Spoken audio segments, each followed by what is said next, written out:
Good morning. It's time to start our KERCast, brought to you by the Knowledge and Evaluation Research Unit.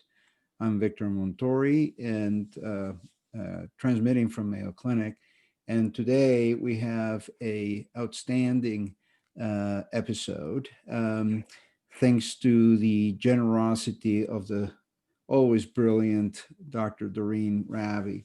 So Dr. Rabi is professor of medicine and head of the Endocrinology and Metabolism division at the University of Calgary. She's an academic endocrinologist, a health services researcher, and an ardent advocate for inclusive medicine. As a leader of the Canadian Clinical Practice Guidelines, Dr. Rabi is focused on improving person-centered care and the practice of shared decision-making through the development of situational literacy. But I have to say that Dr. Rabi is also a ardent advocate, not only for patients, but for the inclusion, equity, and diversity in medicine and in healthcare. Doreen, welcome to the KERCast. Oh, thank you. Welcome. Well, thank you so much for welcoming me, and it's going to be a pleasure. Absolutely. And so, Doreen, we always start our conversations here by asking you, how does one become Doreen Rabi? So, yeah, I think like many people, I've had it's been a journey, and having watched the KERCast before, I know you always like to talk about how much of it was sort of purposeful and strategic, and how much of it was serendipitous. And I think in my case, it was largely serendipitous, and mostly I have been very, very fortunate, very, very lucky, but I've also, I've had a few less lucky moments. But I think when I reflect on what were the most formative experiences in terms of bringing me to this point in my life, I think the first experience was certainly being a patient myself. And so when I was 15, I was diagnosed with anorexia, and at the time it was a very severe case, and I was I was about 5'6" at the time, and I weighed about 75 pounds. So I was very emaciated. I looked very ill. I required a lot of care. I was in and out of hospital for my sophomore and junior years of high school. I was in and out of care, but I was often hospitalized for months at a time. And that experience was in lots of ways extraordinarily hard. I mean, I think it's a mental illness is something that's very isolating. It's very painful, not only to the person who's experiencing it, but to their families. Because I looked very ill, I had the experience of sometimes being met with like significant compassion, where people would be like, "Oh my goodness," like, they'd be worried I had some sort of terrible consumptive illness, and and then there'd sort of be a flip when they realized I was actually mentally ill, and then they'd be like, "Oh my God, what's wrong with her?" So having that sort of and then my parents also experiencing that, like sometimes these moments of like grave concern and these other moments of judgment, and so I think sort of having that experience of feeling very different, feeling a bit marginalized, I that sits with me to this day. I was also extremely fortunate to have a wonderful care team, and as I think about the experience now, I was also receiving care at a time before evidence-based medicine was really a thing. So I had this care team that wasn't constrained necessarily by some of the clinical guidance that they might have now. And I was very fortunate that my care team really was just very committed to working with me and being patient and trying to navigate through things together, and particularly my pediatric team. And so it was, in retrospect, one of my first very positive experiences with, to some extent, shared decision making in a time before it was really formalized. I just had this very loving team that, especially my nurses, that went out of their way to just really see the person in me, and welcomed me into spaces that I don't think many patients often get to see. I remember very fondly, not being able to sleep at night, and the nurses letting me sit around the nursing station with them and having a cup of tea and just chatting, and just feeling very, very welcome and very normal, and very connected. And I think that was a very powerful thing in terms of my healing. Um, So it's interesting that as you start to tell us about your trajectory of becoming you, the first experiences of course, this challenge of being a patient, and a chronically ill patient, and a chronically ill patient with a mental illness. But also, one of these formative experiences is to encounter a caring team mhm. that finds way of bringing you in. So these are of substantial formative experiences. Oh, incredibly. And then I think that because it was so long, of course, I had a variety of experiences. I think the first ones were very, very, were incredibly compassionate. But then as I aged out of pediatric care and went into adult care, it was a very different paradigm. Huh. And it was also very interesting in terms of, I think I mentioned this to you before, that at times it felt very, like I almost was on an anthropological study, that I was like sort of, like, especially as a adolescent patient on a general medical unit for like literally 2 months. Um, uh, I saw a lot of stuff, a lot of medicine, a lot of, um, I just had a lot of exposure to how things operate in, the medical industrial complex. And so that was also, a very, very informative experience. And I think the other thing that it gave me, an early education on, was social determinants. Hmm. And so, especially on a general medical unit, when I was there for as long as I was, a number of roommates, number of roommates that had a variety of complex chronic conditions. And really remarkable that, some of the things that stand out is, sort of the social status and social situations of younger patients that were there with complex disease relative to patients that, presented more older with similar conditions. And so, yeah, so it was a remarkable time for me, for sure. And I think that, So hold on. So you could see this social extraction showing up in some sort of, did I get it right? Did you perceive like a hierarchy within the hospitalized patients, that oh, some really serve in absolutely. another? Oh, absolutely. Like, I think, it's and even for myself, like even on the pediatric unit, I adored my care team, but, um, you know, I roomed with a couple of other teenagers that had mental health challenges, then came from slightly different backgrounds. Um, and as much as I love my team, I to say that maybe we were treated the same, I'm not sure we were. Hmm. Um, I think, Well, we're talking about Canada here, right? I mean, south of the yeah, border, of the yeah. Canadian border, we see Canada as a more equal country, perhaps, than the United States. But you were able to perceive this in that microcosm of your hospitalization. Yeah, it was. And I think that there was, and that's, and again, I think that perhaps what I perceived is a little less patience with, um, families that came from a different background than I did. Hmm. I think that I have the knowledge now that sometimes that frustration may not have been directed at the patient, may have been directed at the situation, may have been directed at the family, may have been directed at sort of just sort of you know, a, my care team, or the care providers on the floor, may have just, felt that a lot of their efforts or a lot of their intervention was sort of futile because, like, of the lack of winning conditions on the patient side. I don't know, but I definitely could see that there was, um,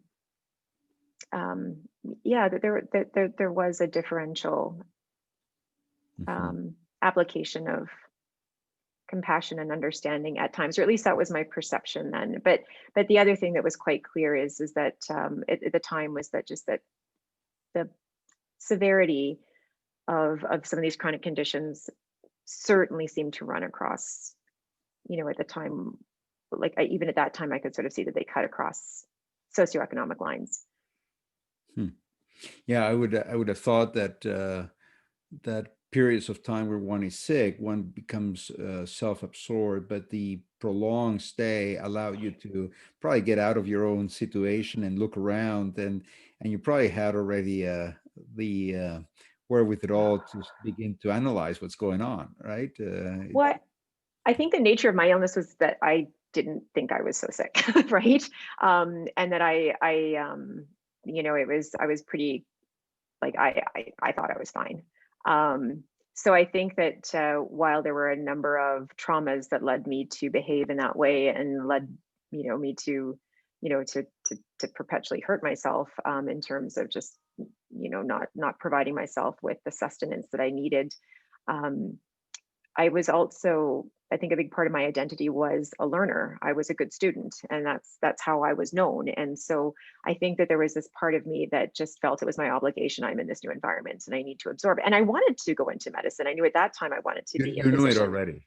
I already knew it. And I think that I think that I don't think I was conscious about the fact that this was a, you know, potential, you know, learning opportunity. But I as it turns out, that's how I did observe I did observe a lot, and I did take away a ton from that experience beyond just what I needed to get myself on a path to wellness. Do you remember when you chose to go into medicine? Yeah, actually I was younger. I was actually 10. And there was a couple of things, yeah, 10. I Yeah, mean, and this there is was when a I'm thinking I'm going to be an astronaut or a, fire, is that? yeah. No, I'll tell you, like it's a, yeah, I mean this gives you some insights into probably like um sort of the how my brain works. But so as a little one, like my mom went back to work when I was in grade 2. And I thought that was the most amazing thing. Like I was just so proud of her. Like she'd gone back to school and she had trained and she went back into work. And I was just like, I think I was like this cheerleader for my mom in a way that I think she found rather annoying. Because she's just like, it's not that big of a deal. But I was like telling everybody at school, and I just thought it was amazing that she was a working mom. And and I think at the time I remember being asked like, what do you want to do when you grow up? And I had all of these, you know, I really thought that the choice of career opportunities was very limited. And I gave very traditional gendered kind of professions as my response to those questions. And then um, I had a neighbor that was a nurse, and I just thought she was like, I was really fascinated by her work. And I always wanted to talk to her about her work. And I said, I think I want to be a nurse. And she's like, you know, I'll tell you, Doreen, like I think you'd be happier being a physician. And then I was like, okay.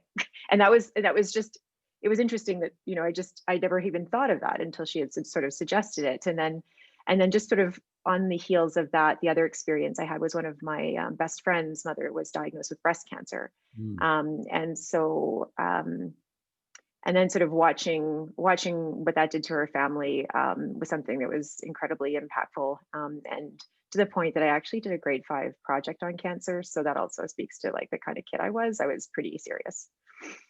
Yeah. Yeah. So Yeah. I was pretty focused. So Yeah.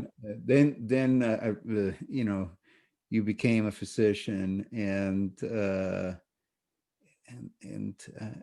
then you became nationally active on guidelines. And Yeah. how does that happen? So, well, I think that was again just luck. I think and this I've just been very fortunate to connect with some really incredible people that have just been kind enough to give me opportunities. And so the guidelines work really came out of there was a colleague of mine, Nadia Khan, who is a wonderful mentor, and she's a general internist in British Columbia, and she was she actually just stepped down as president of Hypertension Canada, where she was the chair at the time when she invited me on to the guideline panel as a reviewer. And so that was in 2010. And so yeah, it was just one of those things that I was just I guess I was always quite good in data synthesis methods, and so it was a natural fit. And I really liked the I really liked the community. Got lots of academic opportunities in terms of writing, got lots of networking opportunities. It was just a really lovely you know, professional experience. And then I was asked to chair the methods review committee and then chair the guidelines committee. And I became chair of the guidelines committee in 2016. Mm. And so yeah, that was just and I'll just say for any of the medical learners out there, you know, I went into the guidelines at a stage in my career, in my mid-career, early mid-career, which is often a very difficult time. You know, you know, when you come on staff as an as a young academic, you know, you're sort of seeing this person with all this promise, you know, you're starting to get awards and, you know, people are celebrating you and you're like, oh, you're a rising star. And then I think it's quite common, I think for women in particular, when they sort of transition to mid-career, that you start to feel like you were a person that had promise. Oh, And that can be a very crushing um, time, I think. And because, you know, you sort of, you know, and you start to have this anxiety about what am I going to do next? And it's a bit of a, like, I think academia does this weird thing to one's mind in terms of um, really nurturing a lot of self-doubt. And I think because of how the hierarchies and the meritocracy of medicine work, there are people that do get consistently left out and do get consistently left behind, and through not through any reason related to the quality of their work, but purely related to who they are and how our institutes are structured. And so the guidelines was a wonderful experience for me because it was something outside my institution. It was very like I was being validated in this other environment, which was, I think, for me, something that buoyed me and kept me going at a time when I think that my home institution was making me wonder about, you yeah. know, sort of my value and my future a little bit. And I have to be like I'm very grateful for my environment here at the University of Calgary, but I think that you know, with where the way our world works and with our annual reporting and with the pressure to produce, there's an ambient culture of what have you done for me lately that can get a little hard, I think, on the spirit at times. So that was a wonderful experience that way. But I think where the guidelines, you know, it's interesting where it's brought me now is that you know, reflecting back on my experience as a patient, you know, in a time where, you know, it was in 87, it was sort of before, you know, evidence-based medicine had really become a thing, before guidelines were really there. Um, and I wonder at times if, again, if there had been that structure around, you know, what my care team thought should happen and what they were being told, well, this is, if you're a good physician, this is what you'll do, how that may have changed the experience. And So, so, and so I you, sometimes wonder if I sometimes think it would be less caring if that had well, been yeah, the it's the case. second time you imply that in this conversation that there's an association that you're making between evidence-based practice and rigidity or less caring approaches. Am I getting that right? Yeah, and I think it's I, at times, having been in the guideline space for so long, and I'm still in the guideline space, but it's an interesting space to be in right now because I think we're all realize that we've got to shift a little bit. And I think that sort of the shared decision making discussions have gained enough momentum and enough visibility now that we really need to realize we have to make guidelines, you know, work in a slightly different way, and we need to translate them in a different way. Um, but I do think for some time that although it was never conceived to be this, and I think David Sackett never intended for evidence and clinical guidance tools to um, dictate or, you know, overly prescribe care. And he had even written an editorial in the BMJ in, I think, 1995 about, you know, care should be evidence based, not evidence burdened. And I think that particularly recently, when you look at sort of how much clinical guidance is out there, I think we may have tipped over into that evidence burdened zone where I think physicians, clinicians feel very bound to evidence. Our quality indicators are very bound to evidence. And Hmm. so the frameworks we have to give feedback on, is your care effective? Is your care high quality? All tied to evidence and don't tie enough to the patient experience or the caring experience. I worry at times that that this tool that was intended to create a unified standard of care and ensure equity in its own way, ensure equity in terms of the care experience, actually may have went sideways a little bit and created more distance between clinicians and patients, and yeah. So, I and suspect that this that's where I kind of sit now. self-doubt that you were talking about, that academia and medical training offers to people, and then is selecting in some ways to people who then get trained to please and not disappoint and not be found out, that perhaps they don't belong, that they're this imposter syndrome, just flourishes in that space. And then you have a guideline that comes around and says, if you practice this way, you can sneak by, you may not be found, right? And then Exactly. people might actually find it to be a good crutch and a good way of feeling like you're competent, simply because if nothing else, the other signs that you're doing well might not be as strong in an environment in which you don't have much continuity with patients or much time with them to realize whether you're actually doing any good to them in the long run, because there is no long run. Particularly, I mean, you and I have specialty practices, and sometimes, continuity of care and longitudinal relationships are hard to come by. Mm-hmm. I mean, I tease the cardiologists. I tell them that they don't practice evidence-based medicine. They're suffering from evidence tyranny, because Yes. any trial comes out, A is better than B, then everybody has to give A. Right?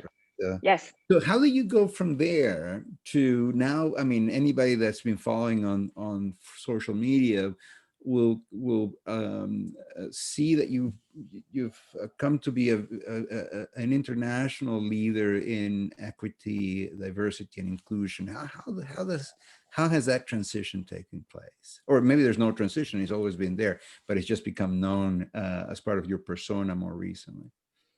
Yeah. I think equity has always been a principle that's driven what I do and who I am.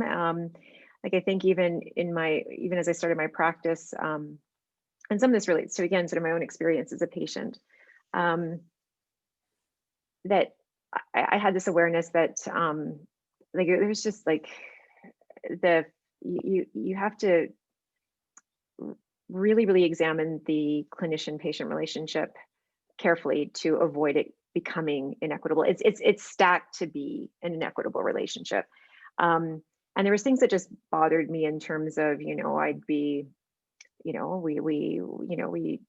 advise patients to, to do a lot of work to look after themselves with diabetes. And I think that when I started my practice, I had very little children, and I remember once, talking to another young mom who was a pumper, and sort of saying, I think we have to do some basal checks, and this was back before CGM, and so that just meant she couldn't eat and she'd have to test her blood sugars hourly.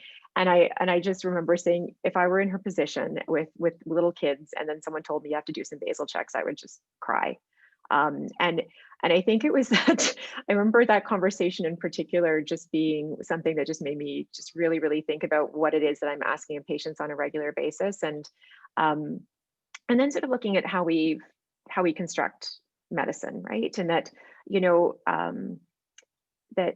there's this crazy unfairness of sort of saying that patients come in for assessment and for advice and for guidance and for care, and they often leave with homework. And and then if they have any challenges with their homework, there's very limited channels through which they can access you. They can only access you during certain hours. They can only call one number, and often there's this assumption that they have to call you by your title, but you can call them by their name, and there's all these things that just kind of make clinicians often unapproachable. And so early on, I just wasn't uncomfortable with that. So I've always been patients I've always wanted them to call me by my first name. I've always wanted, like, I've always given my email. I've always given my cell. Like, it's just like, if, you shouldn't be riding this alone. If you're having challenges, like, give me a ring, and, we'll work it out together. And interestingly, people often, are kind of surprised that I do that, and then are often very tentative about using those resources. But I just think on principle, I should make them available. And then I also feel it's really unfair that I get to ask them all sorts of personal questions and they don't get to know anything about me. So I think people over the years, I've always been very open. If people want to ask me about my life, like they should and they can. And I don't think that like that my practice or my care is worse off for that. Like I think it's actually, I think it's better for that. I'd say better for I have to say it's in terms of my own professional experience, it's gratifying and very, very fulfilling, you know, when patients come and ask about my kids or, you know, remember when my birthday was, or it's just, It's I'm very amazing. touched. Yeah, Yeah. I'm very, so it's just, I think care is just so much better. And as you say, we have the good fortune of these longitudinal relationships. I get to meet people when they're teenagers and I get to see them have their children and I get to see them, you know, through their lives and through the good and the bad. And it's such a gift to be able to It, ride shotgun in people's lives like that. So, but that's where the equity came in, I think, is mostly that I just feel that um, there's so much about people that we interact with that we don't take the time to understand or learn about. Um, and there's these hidden aspects of people's lives that when we take the time to, you know, kind of ask and learn, it can, you know, it can take you in very, very unexpected, but also extraordinarily rewarding directions. mhm. So equity as a guiding value of your career, in our unit we have three principles that we go by, you know, patient centeredness, integrity, and generosity. Any of these ring particularly strongly with you? Yeah, generosity for sure. And I think I've been very fortunate to have many generous mentors through my, you know, through my career.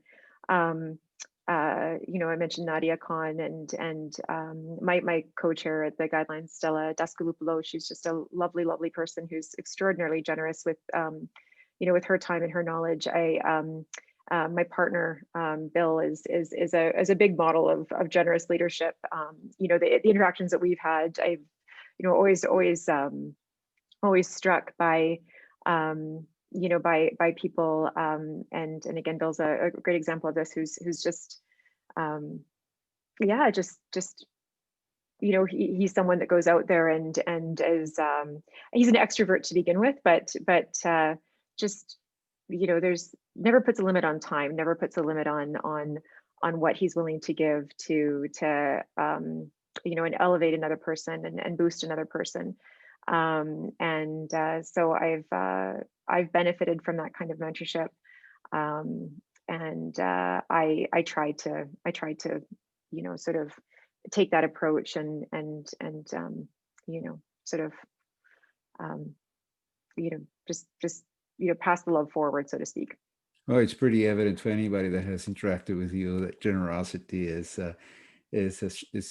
like in a Star Wars type of way will be this generosity strong in you, Yeah. like the Force.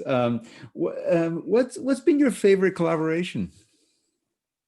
Oh my, I think yeah, I've had, again, very fortunate to have many. I think I mean my kids are a huge part of my life and the best part of my life. And um, I think my family has been a lifelong collaboration, and I've learned so much from you know, my parents and my brothers. And but my children are like, I mean, I'm obviously biased, but I think they're amazing young people. And I think I've um, and it's this anthropologist in me. I think sometimes I took sort of a bit of an anthropologic approach to my kids as well, and just, you know, always like just always wanted to observe them and just sort of really understand the people that they were, and try to create environments, you know, that were personal to them, that allowed them to succeed. And I think that I've you know, I've always like my I'm probably you know, people often sort of say, you know, like everything, you know, democracy is great, but families, it's not so, you know, it's not necessarily so much of a democracy, and parents get to have some authority. I'm not sure that my house runs that way. My kids have a fair bit of like, they have a fair bit of direction and a fair bit of authority over me at times. But I quite like that. I think I've learned a lot from my kids. I'm amazed at how equity minded they naturally are. I'm also struck by and really sort of very, very heartened by how politically active they are. And I they're like, as all teenagers, they're really good at keeping their parents humble. And I think that they've been pretty vocal about the things that they feel that their grandparents' generation, that our generation um, didn't do terribly well. um, and um, and I see this in my students as well, that um, you know I think youth often get dismissed as being unwise or being um, a bit too sentimental. And the truth is that passion and that heart are such lovely, lovely things. And I think the students I've worked with in particular are remarkable organizers. And their voices are incredibly powerful, but they're not often heard. And I think this is another thing that sort of pushed me to where I am now, is some frustration that these young voices that are brilliant and and hopeful, but also pained at times, don't get the don't get the attention that they should get.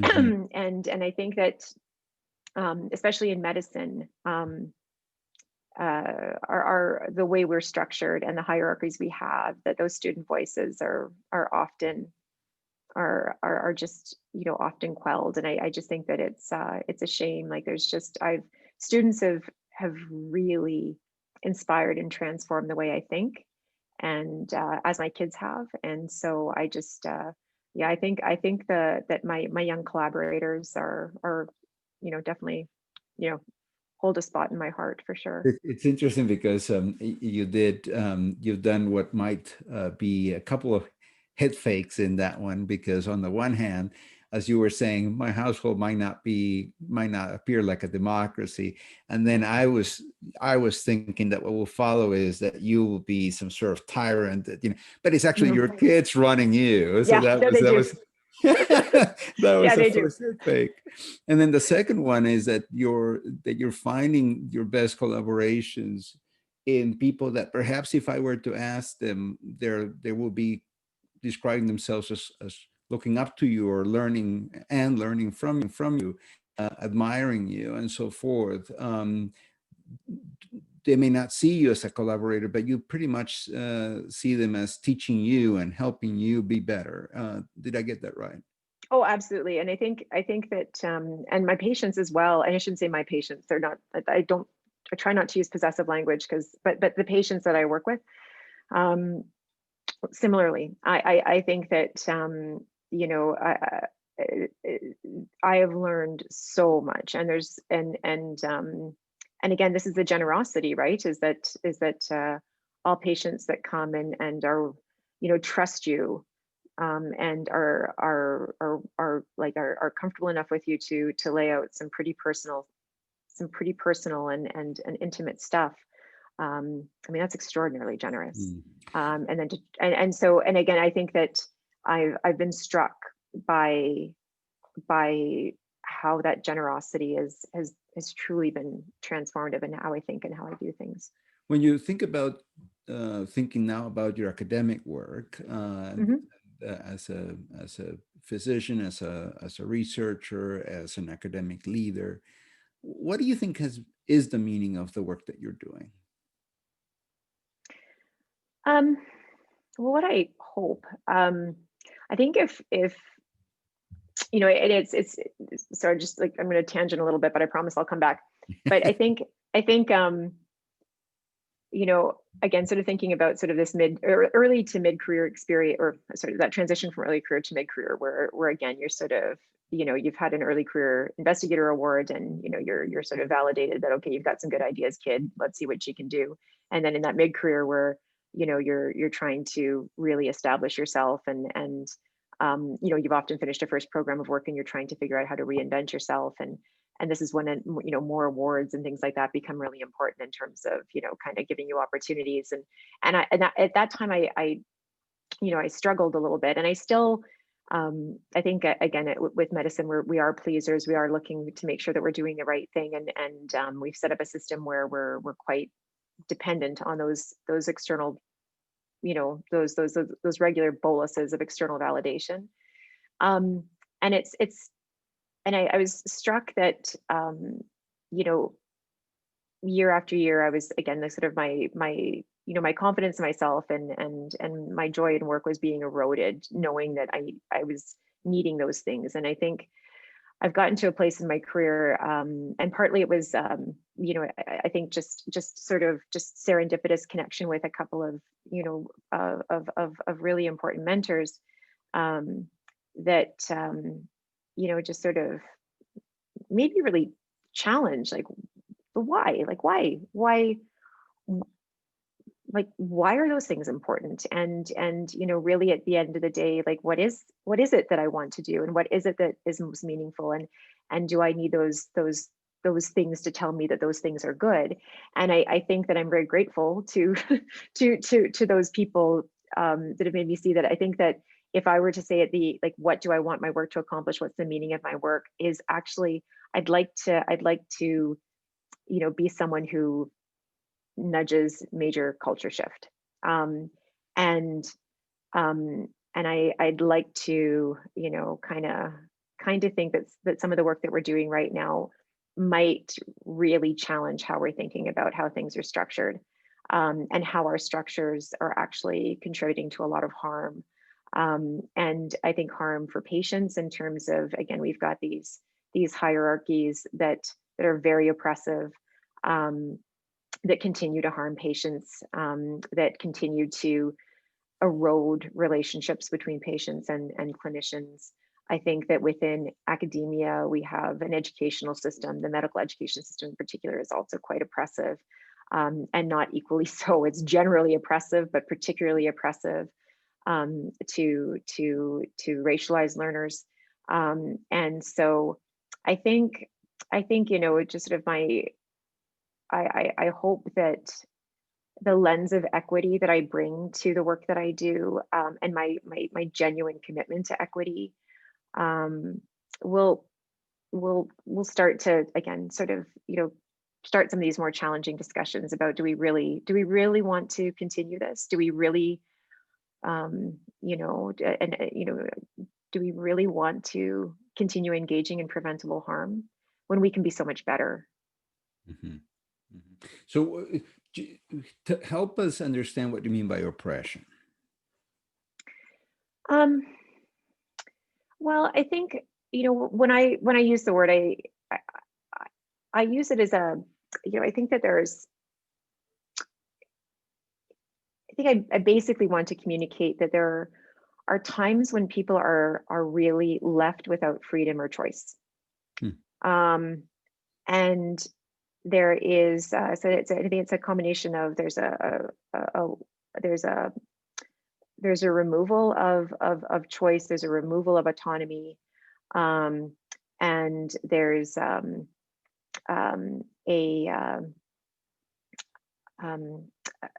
I think that the people who are experiencing oppression often feel that there's just there's a lack of control in those situations, and unfortunately with that, a lack of hope. So I think it's a combination of all of those things. I think it's a withdrawal of hope. It's a withdrawal of dignity, and it's a sense that there's little choice and little option for them, and the only path forward is the path that someone who they perceive has control over them is telling them to take.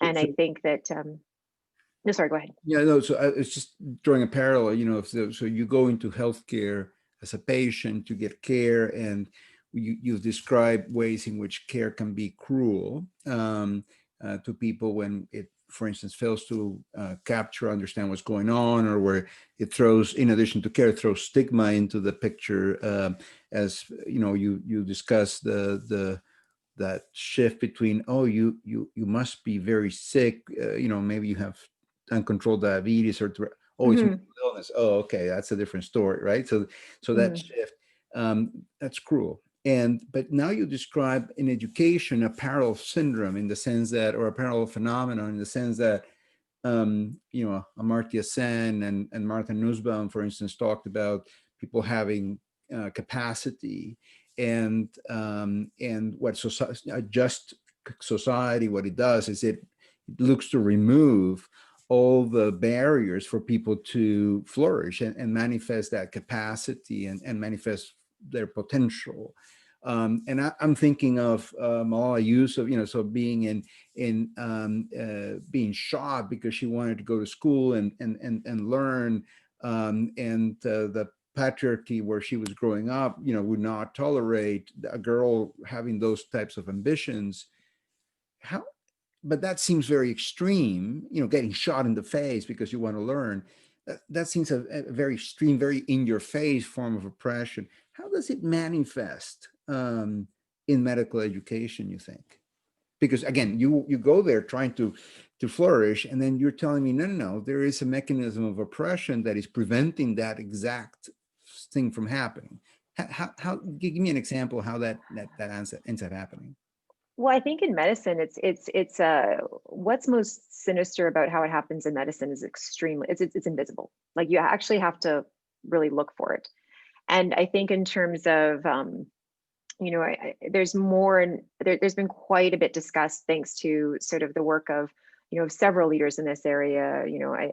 Esther Chu and Arga Gonzalez. Like there's a number of very, very notable women that have been out there talking about sort of the gender gap in pay and gender gap in opportunity, and we see it in we see it in academia. But we even see it in clinical outcomes. I spent, I started my career looking at gender differences and sex differences in cardiovascular care in women with diabetes, or men and women with diabetes. But we see these subtle biases play out in terms of like the women's like how women are engaged in terms of clinical decision making, how women are perceived when they present with symptoms. There's again these biases that just continue to play out, and I think as clinicians that are trained in science, we believe that we're not prone to making those systematic errors. And so that's the tricky thing is that we've convinced ourselves that we are not creatures of bias, that we are creatures of science. So it's a fascinating thing that when you start revealing these systematic errors, that nearly half of all women that present with ischemic heart disease aren't recognized as having ischemic heart disease at the first presentation. They're dismissed as something else. When you look at the sort of the representation of Black, Indigenous, or students of color in medical school, it's significantly lower than it is in the population. We make systematic errors. We just aren't very good at recognizing them or acknowledging them. And then this plays out throughout people's education, out through their careers, and it plays out, for several patients as they interact with the healthcare system. There's an experience of, these all these interactions with the healthcare system that leave them feeling disbelieved or leave them feeling invalidated. That adds up, and it leads to very well-earned distrust of the medical system. And I think for students and that have experienced those experience, which may be overt, aggressive acts of interpersonal sexism or racism, or they may be very subtle, exclusions and omissions. But over several years and over decades, it leads to quite significant trauma and quite significant hurt, and as you mentioned, like just a tragic loss of opportunity, and that ultimately is something we all we all suffer from. That's There's amazing. I think, yeah. It's a so this series is about care that fits, and the efforts that clinicians in the office make with patients when they work together to try to craft programs of care that makes intellectual, emotional, and practical sense to people, and of course, the work people that then have to do at home or in their life to try to make that care program, fit with all the Mhm. other demands and routines of their life. Um, how does this lens that you bring work in to make care fit better? Well, I think, you know, I just submitted, we just submitted a grant on situational literacy, and situational literacy is this construct that, kind of as our team kind of developed. And it's this idea that it's, it's the recognition that every person is going to, come to the table with, a certain degree of medical complexity and a certain degree of life complexity. And situational literacy is that understanding of how those two things interact in this person. And we wanted to use the term literacy because it's not just a competency, it's not just a set of skills, it's this enhanced understanding, it's this ability to communicate, to truly understand, to be fluent in the lived experience, essentially. And I think that, since submitting the grant and sort of thinking about sort of the, your book and the language that we use in the patient revolution, it's really a different way of approaching sort of seeing someone in high definition.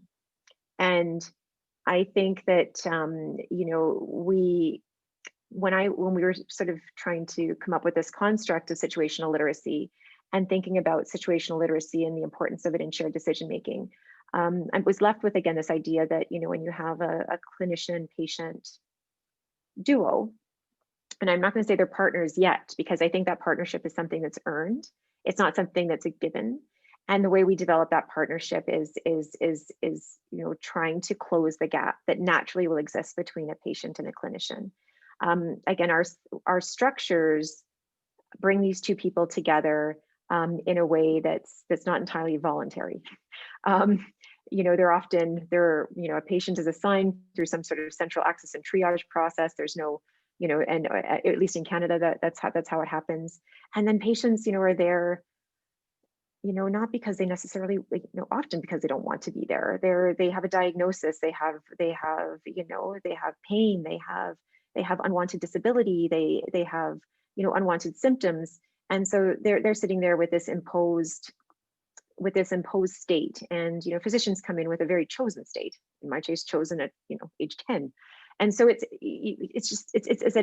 a very, very, very unequal playing field. And I think that I think our hypothesis is that if it, physicians, clinicians, you know it's to make that environment more comfortable, more safe for shared decision making, to ensure that the trust is there so that that process will go well. Because again, physicians often think we're doing something that we do all the time. We think we're really good at shared decision making, but the data would suggest we don't do it very often, and we don't necessarily do it fairly well. We don't necessarily do it really well. Mm. Um, and I think, again, because um, we're sort of caught up in the process, and we're caught up in the method, and we sort of kind of forget that a key part of shared decision making is really, really, really understanding the experience of the person in front of you, and getting them comfortable, and getting them to trust. And I think that the way that patients trust, especially patients who've experienced trauma, who've had adverse experiences in the past, is for you to take that time, to take that effort to become fluent in their lived experience. So, And the physician needs to be the learner in that scenario to get to that point of partnership. so you've in this discussion you've taken us through two kinds of challenges, I think, in seeing the patient in high definition. Initially, I think the challenge of stigmatized conditions that perhaps are not fully understood, that really strain the ability of whoever is called to care professionally, a clinician or a friend or family that comes to the side of the sufferer. There's the ability to act with compassion towards someone that's going through something that you perhaps have difficulty fully understanding or capturing. And that's almost on the biological side. And then you're bringing up an additional level of complexity, which is fully understanding the biographical and historical Mm-hmm. challenges that a person is going through. Um, Caring for people is hard if one has to do all these things, right? It is. It's really rewarding, though. I think with anything, like it's the it becomes and I've I think the concept of love has been discussed a lot in this CareCast, and I think that you know love doesn't come easy. You've got to you do have to work at it, and relationships take work and take time and take dedication. um and so I think yeah, I think that and this is again where we have to look at our structures. We don't value that um currently in how we've structured care. There's, it becomes too easy to not take the time. Check the box, do the guideline. So if Exactly. a student that's trying to get, that's trying to be like you and work well in healthcare, finds those structures, you describe them as oppressive, restrictive, limiting, channeling. Perhaps you know what you stay on your lane, so to speak. Is your advice to a student to stay in your lane and conform and get it through, and once you get to my level then you speak out, or do you set them out to fail, so to speak, because they become the troublemaker and the person that is uncomfortable and trying to raise the issues you're raising, but at the point where they have, as you pointed out before, nobody's listening to their voice, they have no power, and they're desperately trying to fit in? So what should a young person to do in that sort of situation? Yeah, I mean, I think that I've like this is something I actually think a lot about, because I think that particularly um, you know one of the things when you're doing a lot, when you spend a lot of time in the equity, diversity, and inclusive space, and you're trying to figure out how can we, how do we um, we we desperately need to be a more diverse clinician community. Um, there's so much evidence from the corporate world in particular that the more inclusive we are in terms of just having good representation from from from the from the disabled community, from LGBTQ2 plus community, from racialized communities. Like, the more representation we have, the more diversity of life experience we have, the more views we have, the the better we are. We just are. We just think more creatively. We think more compassionately. We problem solve in such a better way. It is there's just so many reasons to be inclusive, beyond just that it's morally important to be inclusive. um, but I think the thing is that when you have these existing structures that we know are harmful, you have to you want to we feel this urgency to to to be as inclusive and diverse as possible, but we have to make sure we're doing the work on the other side to ensure that we're actively knocking down those things that are going to hurt people. If we don't have we right now, our systems and our structures um, are oppressive, they are hurtful, and we need to be actively knocking those things down and challenging those things to ensure that we don't hurt this diverse community that we're trying to grow. And so along those lines is again sort of how do we coach students, and what's our responsibility to keep those students safe, and give them an environment where they can thrive. Do, do And I you think that's really tricky.